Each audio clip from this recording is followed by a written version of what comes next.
It's Metal Month at Toontrack.com. Today, we're going to talk about bleed in EZdrummer 3. I'm Sean from Shootie School. Let's get into it. Understanding the duties of different microphones will help you understand bleed. If you put a microphone on an instrument, it will hear that instrument clearly. But if there's other instruments in the same room, that microphone will hear unintended instruments too. They leak through the microphone, and that is the bleed. If I take a microphone, put it an inch away from a snare drum, it will hear that snare drum clearly, very defined. Yet, the toms are just a few inches to a foot away, the kick drums a foot or two away.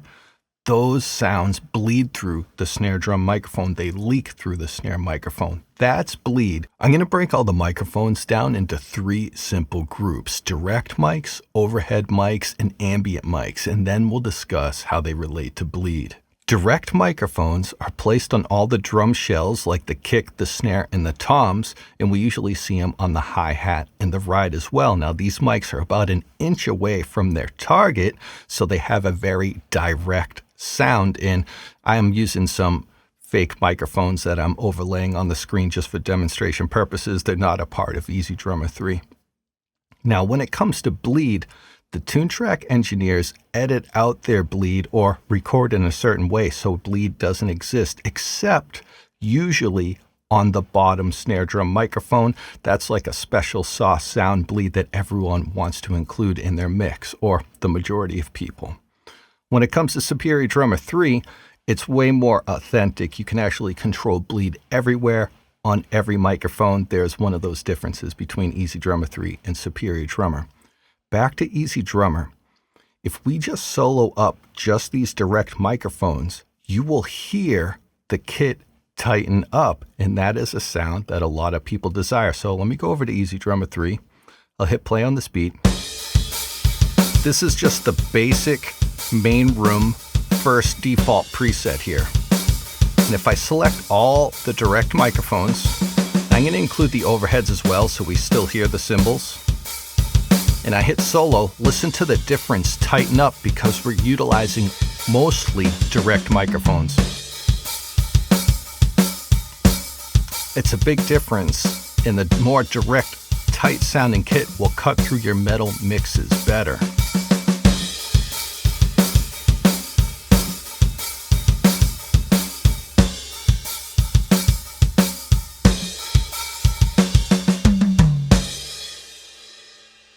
The overhead microphones is a stereo pair of microphones placed a few feet above the kit and usually equally spaced apart. Their primary task is to record all the cymbals of the drum kit. And sometimes it's more than a stereo pair, as you'll see on the mixer tab, but this is a great way to think about it. We don't take a microphone and put it an inch away from the cymbal and record that cymbal directly. We would get a super harsh sound of a wooden stick slamming metal.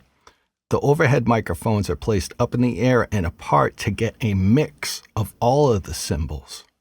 But since those microphones are in the same room as the rest of the drum kit, the kick, the snare, the toms, maybe the hi-hat, and the ride, all those other drums bleed through the overheads.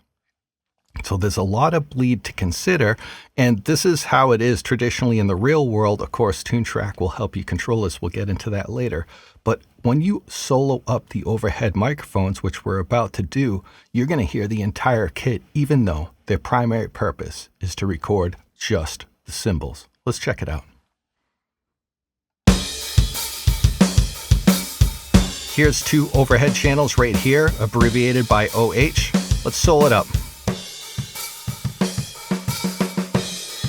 We still hear the entire drum kit, but listen to the cymbals. They're very prominent. They're sticking out on top of the mix because the cymbals are closest to those overhead microphones.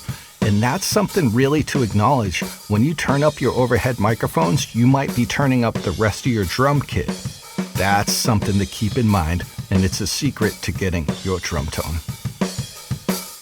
Lastly, ambient microphones. Ambient microphones are meant to capture the atmosphere that the drum kit is in. Not just the shells or the ride and the hi-hat like direct microphones, not just the cymbals like the overheads, but everything combined and how it sounds in a specific room. So the engineer for a particular Toontrack product, depending on how big the studio is, can put these microphones as far away from the kit as they wish, which gives it that roomy sound, a popular term, a roomy sound. Now, rooms can be made of just flat reflective walls. They can be made with walls that have treatment on them that absorb sound instead of reflect sound. They can have baffles and certain acoustic obstacles to change the tone. So that's why rooms are so important to choose when recording drums, because all rooms have certain sounds, and ambient mics record the sound of your drum kit in a particular room. Similar to overheads, ambient mics are usually a stereo pair traditionally, so we can hear the drums as intended from the left ear and the right ear. But you're going to see on the mixer tab, often they put more ambient mics in there for more tones. We'll see that in a minute. What's cool about Toontrack products is if you look at the graphical background, here's the studio that this kit was put in. Even though this is like a graphic version of the studio, it gives you a vibe of what the ambience is going to sound like. Let's do the polar opposite. Let's load up Claustrophobic. Look at the background to this. It's all padded room, and listen to these drums. Super tight sounding, right? And then we can load up something like Big Stage. This is in a theater.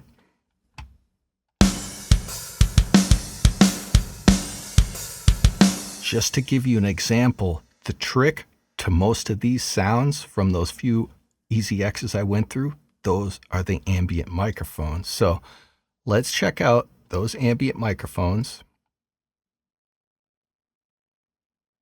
on the mixer tab in the main room. And even though they're grouped together with the overhead, this overhead's different than these three. Here's the ambient microphones. Sometimes they're represented as the acronym AMB.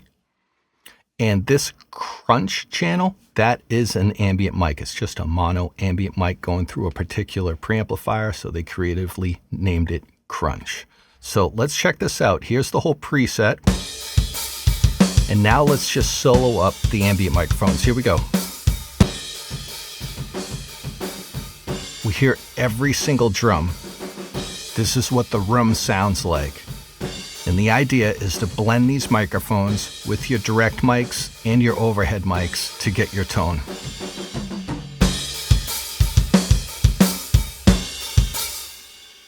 Here's a workflow I use all the time, and if you're not doing this yet, I want you to try it. It might become your trick, okay? I'm going to keep the Big Stage as an example because we heard how big it sounds because those ambient microphones are so far away, really makes the decay in the sustain of the drum kit lengthy, right?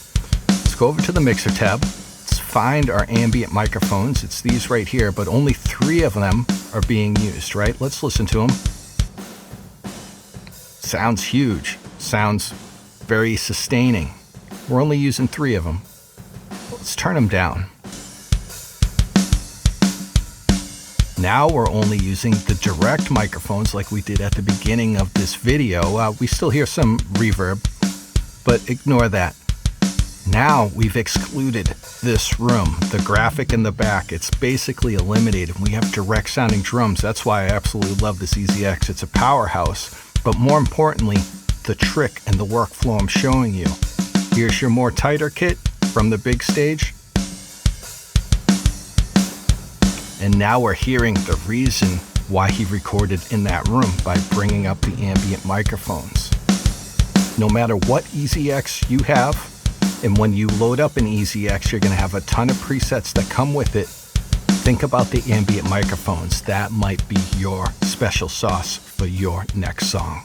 Ambient mics are usually described as bringing a more live or lively sound to your mix. And there's one thing I just want you to consider before you move on.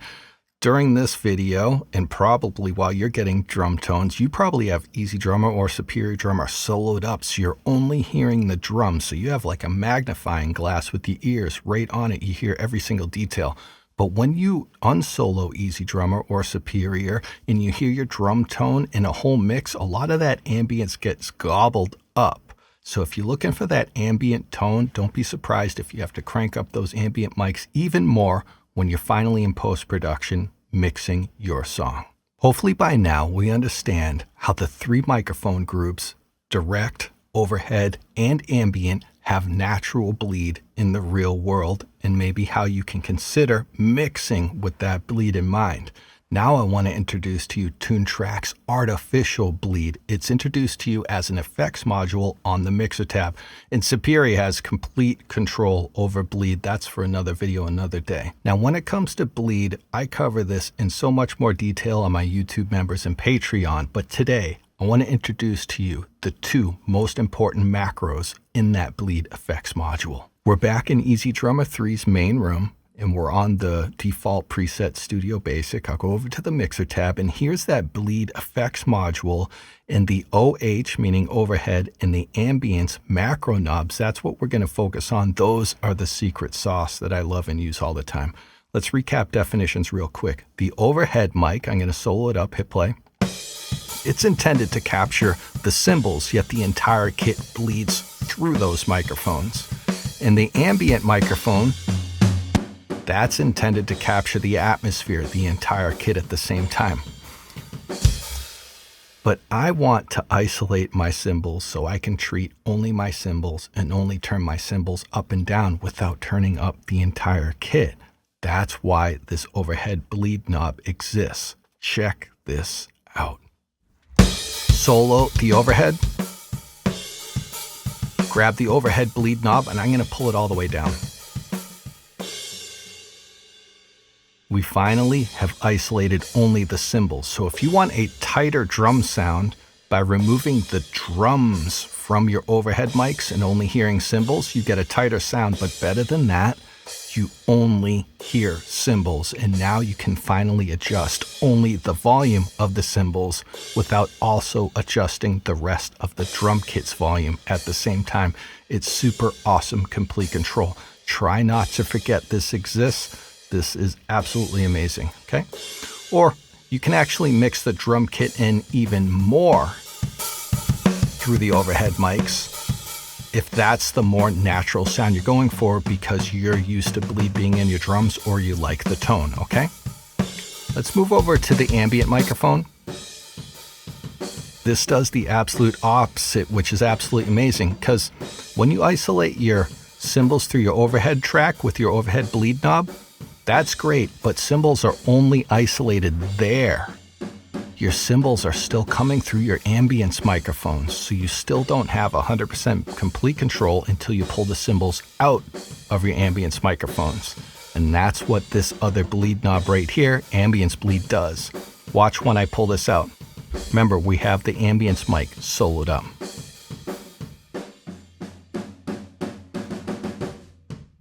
It's amazing. Now there's no cymbals in the ambient channel anymore. Complete isolation of just the shells. And that's where you get those super awesome, roomy, boomy tones. Especially, a lot of people like to get their tom tone through the ambience microphones. Here's how you do it without turning up your cymbals. So now we can do the same bleed from the overhead, take the drum kit out of the overheads, and take the cymbals out of the ambient mic. And now listen. Now you have complete control. Now I can bring the cymbals up and down.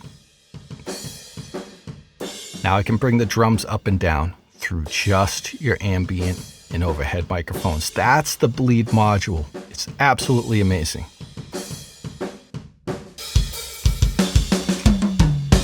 If I want a boomier tone without turning up the cymbals, bleed knob comes down on the ambience macro. And now I can turn up and get that room tone.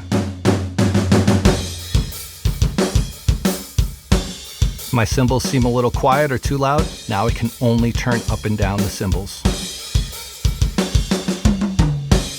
And a little extra credit since we're here. If you're looking for that tighter tone, of course you can mix down your ambient mics as we discussed in the beginning of this video. But you can also turn down your snare bottom mic because there's a lot of bleed getting through there.